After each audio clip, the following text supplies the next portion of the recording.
In 1859 was a pivotal moment in Oregon's history, marking its transition from a territory to the 33rd state of the United States.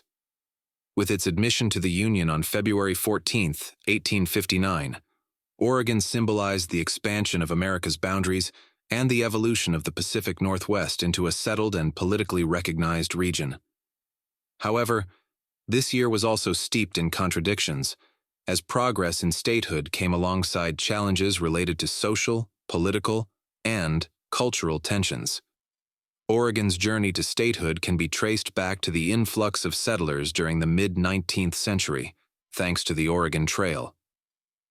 By 1859, the hard work of these pioneers had borne fruit, as the state became a part of the Union.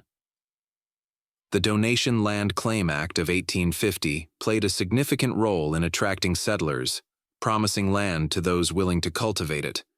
This act not only shaped Oregon's demographics, but also laid the foundation for its agricultural economy. The Oregon Constitution, adopted in 1857 and enacted upon statehood, was notable for its progressive stance on some issues, such as the prohibition of slavery.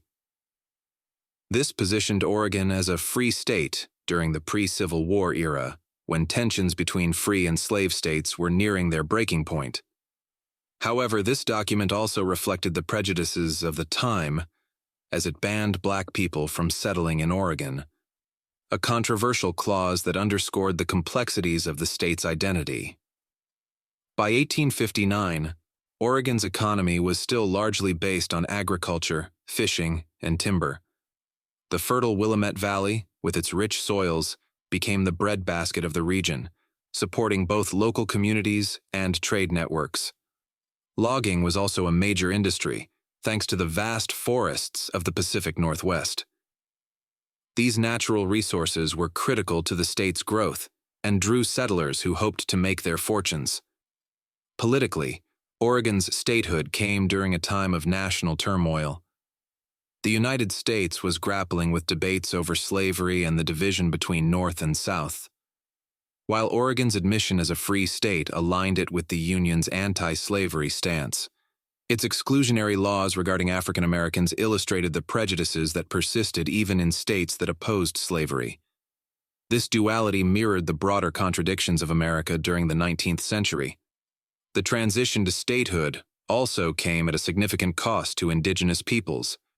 By 1859, many Native American tribes, including the Chinook, Kalapuya, and others, had already been forcibly displaced from their ancestral lands through treaties and military campaigns. The creation of reservations, such as the Grand Ronde Reservation, established in 1856, sought to confine tribes to small parcels of land, often far from their traditional territories. Conflict between settlers and indigenous communities was common. Settlers viewed native lands as opportunities for farming and resource extraction, while Native Americans struggled to preserve their way of life. The resulting clashes, including skirmishes and massacres, highlighted the darker side of Oregon's statehood story. Despite the social and political challenges of 1859, Oregon's natural beauty remained a defining feature of the state. Majestic mountains, dense forests, and picturesque rivers like the Columbia and Willamette captivated settlers and inspired writers and artists. These landscapes became central to Oregon's identity, fostering a sense of pride and belonging among its residents. Oregon became a state on February 14, 1859, earning it the nickname the Valentine State. Before adopting its official state flag, Oregon briefly used a Lone Star flag while it was still a territory. Upon admission, Oregon was one of the largest states in the Union by area, encompassing what are now parts of Idaho, Wyoming, and Montana. The modern borders of Oregon were finalized after statehood. The discovery of gold in southern Oregon in the 1850s brought a wave of miners and contributed to the region's economic development. Oregon's statehood in 1859 represents a fascinating chapter in American history, marked by both achievements and contradictions.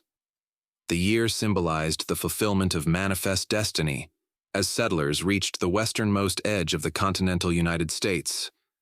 However, it also highlighted the deep social divides and cultural losses associated with westward expansion.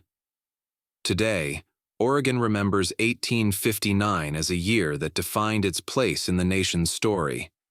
While the state has evolved dramatically since then, the events of that pivotal year continue to influence its identity, serving as a reminder of both the promise and the perils of progress.